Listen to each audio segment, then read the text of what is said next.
Welcome into the Broncos Breakdown by Chat Sports. Matthew Peterson here previewing a big Thursday night game between the Broncos and the Chargers with a lot of playoff implications on the line. We're going to run through the injury reports, we'll look through some stats, and some keys to victory for Denver.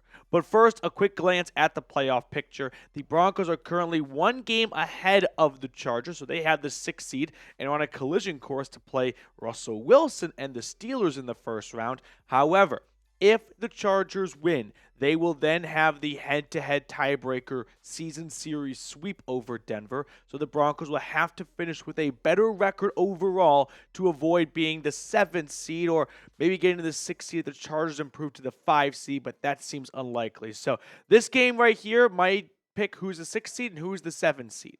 So before we look at the injury reports, I thought you guys might be kind of interested in the analytics of the channel because we have seen some incredible growth over the last month and a half. Last week before the Colts game, we gained 540 subscribers. So to the 540 of you watching right now, thank you so much. And to all of you watching who are not subscribed to the channel, consider going ahead and clicking that sub button down below. It's completely free and will give you free content and daily content all year long. Moving on to the injury news now. So a bit of a light injury report for Denver, which is good. They're only a week and a half removed from their bye week. Jaleel McLaughlin, who left Sunday's win early with a quad injury, did not practice in the unofficial practice, which never happened on Monday, but Denver has to submit some type of injury report. He was limited for Tuesday's practice, but again, on a short week, these aren't really practices that you think of for a traditional Sunday game. DJ Jones left with a finger injury. He went from did not practice to limited, so a good sign of improvement. John Franklin Myers, 2 straight days of DNPs. PS2, 2 straight days of full participants after an ankle injury at the end of the win against the Colts. And then Riley Moss did graduate to limited, although I'm not very optimistic he will play on a short week. I'm looking at the Bengals game for Moss's return. But the running back room is a bit of a disaster this year, and they could use Jaleel McLaughlin because all hands on deck for the rest of the season. They just got to find some kind of traction with any running back, and the more the merrier when it comes to different options to pick from. Plus, McLaughlin's kind of been the best back over the last few weeks. However, it's been a revolving door, so maybe it's time for Audric Estime or Javonte Williams to kind of hit their stride to close out the year. If DJ Jones and John Franklin Myers cannot go, that'll be a big detriment to Denver's run defense. Zach Allen's been outstanding this year, but losing 2 out of your 3 starters up front is difficult to overcome, especially when you play a Chargers team with Jim Harbaugh, who loves to win at the line of scrimmage and run the football. Meanwhile, the cornerback room, it's going to look probably similar to what it's been since Moss went down against the Raiders. Chris Abrams-Draine, the rookie from Mizzou, made his first start against Indianapolis. I would expect the same against the Chargers if Moss cannot go, with Levi Wallace and Damari Mathis and Smith being the first guys off the bench.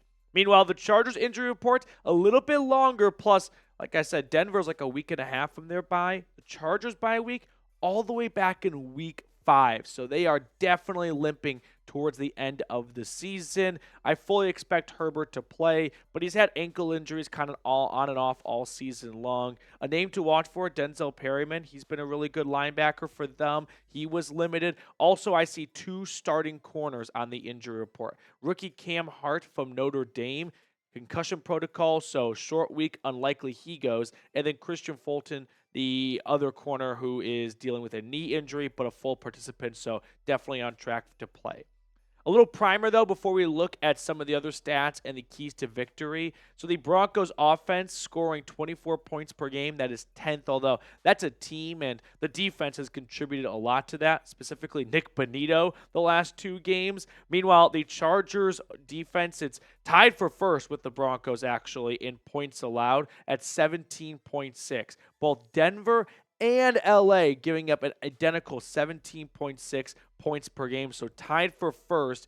Very rarely do we see 2 defensive juggernauts like this meet in the regular season, but we're going to have that on Thursday night. Meanwhile, the Broncos' takeaways have gone dramatically up like they did last year around this time. However, the Chargers have been very good at protecting the football, just 8 turnovers on the season. So I want to get the pulse of everyone watching right now. I've got my score prediction. I'm going to share with you all at the end of the video. But give me your score prediction, Broncos versus Chargers. Keys to victory now, starting with a Captain Obvious one, but it has to be said, do not sleepwalk in the first half. If you recall, the first time these two teams met up back in Denver earlier this year, the Chargers were leading at the half 20-0. They went into the fourth quarter leading 23-0. When you magnify it with it being a short week, so everyone's kind of banged up and no one's even close to 100%, it is difficult to put together the energy and the effort to lead a comeback on a short week on the road. So yeah, obviously you want to get off to a good start. Who doesn't want to get off to a good start? But if there is a game where you cannot afford to have some miscues and some missed execution and some missed opportunities, it's on the road, Thursday night football, end of the year, when everyone is dealing with some kind of injury. So do not fall behind 20-0 again, because there will be no chance, even if it's just like 10, 14-0 for this Broncos team, I feel like, to come back, just given the circumstances of road, divisional matchup, playoff implications, Thursday night football. You do not want to go up against all those things and be behind 14-0. Before we look at my next 2 keys to victory, big special shout out to our friends at Prize Picks. Prize Picks is the best place to get real money sports action. With over 10 million members and billions of dollars in awarded winnings, Prize Picks has made daily fantasy sports accessible to all. You just pick more or less on at least 2 players for a shot to win up to 1,000 times your cash during Pickmas. So here is producer Reed's selections for Thursday night. If you want to play along, by all means, feel free to download the Prize Picks app. You can ride with these, you can fade them, whatever you want. But download the app today and use code CLNS to get $50 instantly after you play your first $5 lineup. All of that information is in the comments and description of today's video. Download the app today and use code CLNS to get $50 instantly after you play your first $5 lineup. Prize Picks. Run your game. Appreciate Prize Picks for showing us support here at Chat Sports. So if you want to have some extra fun while watching all the games over the next 2 weeks, Prize Picks is definitely a great way to do that. So with that being said, let's switch gears to our second key to victory. This is get Bo Nix on the move a little bit. I'm not calling for a dramatic change to the game plan and the offensive philosophy surrounding Bo Nix and what Sean Payton wants to see out of 10. But I can look at the numbers and go, they have clearly decreased his role as a rusher, which is not a bad thing. I'm not saying they got to get back to this. They have to give him these numbers all year long. But I don't think it's a mistake, or I don't think it's like a coincidence or something that his carries have been somewhat cut in half in the second half of the season compared to the first half. And when you look at his last 2 games, they are not his best pieces of work. 5 interceptions. That looks a lot more like weeks 1 and 2 Bo Nix than the last couple of weeks we saw when he was on an absolute tear. So with the interceptions going up, I think a fair response is we're not going to dramatically change the game plan. We're not going to put Nix on a new course. But let's just pull back a little bit, just a little, and then get him going on the run again, right? Get the rhythm back, kind of get the confidence going. Move the chains a little bit, right? Don't find yourself in a position where, hey, on 3rd and 10, we need Nick to step back and just sling it deep and kind of hope for the best. You had a lot of success with Bo as a rusher, plus this ground game could use all the help they could get. So just sprinkle in a little bit more of the RPO, a little bit more of the option plays with Nix, like they were doing earlier on, and kind of get him back in that swing of things where he was really hitting a groove from weeks, I don't know, like 7 to 12, that range right there where he was truly on a tear, and just kind of get that confidence back, because I don't think he's lost it by any stretch, but 5 interceptions in 2 weeks is something that needs to be addressed. I don't think we can look at that and go, just a little bit of unluckiness, right? A couple of bad bounces, some good plays by the DBs. No, I think that's something that requires a little bit of a change. And so I would get Bo Nix back on the move again because he was their leading rusher for so many weeks, right? I mean, weeks 1, weeks 2, weeks 3. I mean, he is their number 1 rusher, I'd say, on this team. And that's really depressing to say out loud, but that's the fact. So I'd like to see Bo Nix kind of get back on the move again. Third key to victory for Sean Payton coming up in just a second. But speaking of Bo, who was the Broncos quarterback when you first became a fan? Was it John Elway? Maybe Peyton Manning? Jay Cutler?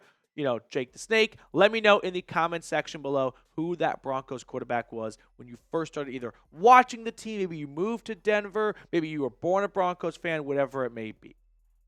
Third key to victory, successfully run the football. Now, who doesn't want to run the football well, right? Every team does. But when you play on a short week on the road with all these implications on the line, you have to go after their Achilles heel.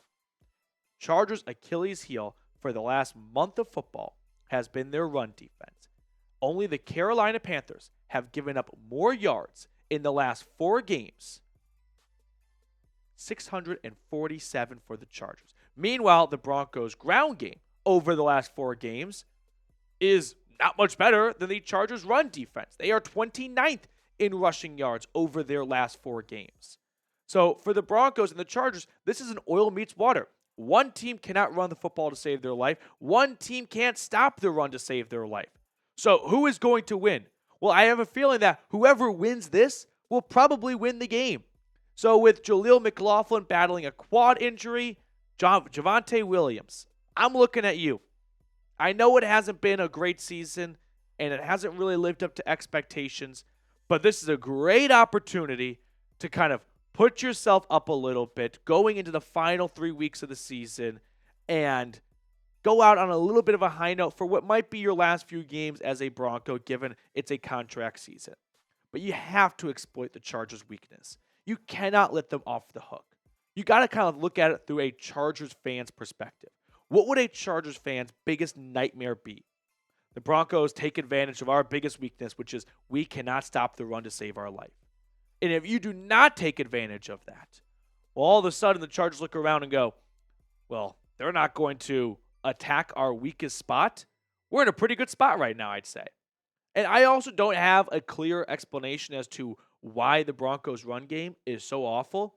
It's not the offensive line, right? This is a very good offensive line. Look at the run blocking ranks for all 5 of these starters right here. Bolles, 30th. Meinerz, top 10. McGlinchey, top 20. Maybe it's not the best in the NFL, but it has to be good enough for the running backs to get more yardage than they are right now. So it kind of leads me with, I've got to believe the running backs are the ones to blame here, and it's got to be their biggest focal point in the offseason to attack and to target in the draft and free agency. But for now, you are going up against a bad Chargers run defense. This is not a spot where we have to be the smartest person in the room, where we have to come in with this, crazy analytic look here or anything like that. It's pretty simple. Chargers, not good at run defense. Broncos, run the football. But you got to do it well. And that's something they have struggled with. So who you got, Broncos or Chargers? Before I give you my score prediction, let me know in the comment section below who you think is going to win this game. So, with that being said, I am taking Chargers. And I'm doing this for a few reasons. One, I feel like if I pick the Broncos, I'll jinx them. So I'm kind of doing all of us a favor right now. Two, I don't want to say the Broncos are lucky, because I don't think that's true. But if Jonathan Taylor just runs through the end zone, we're probably having a very different conversation right now, right? It's not the score that would end up being the final against the Colts. If Jameis Winston can, see the difference between his own team and the other team, and there's not all those pick sixes, we're probably having a different conversation right now.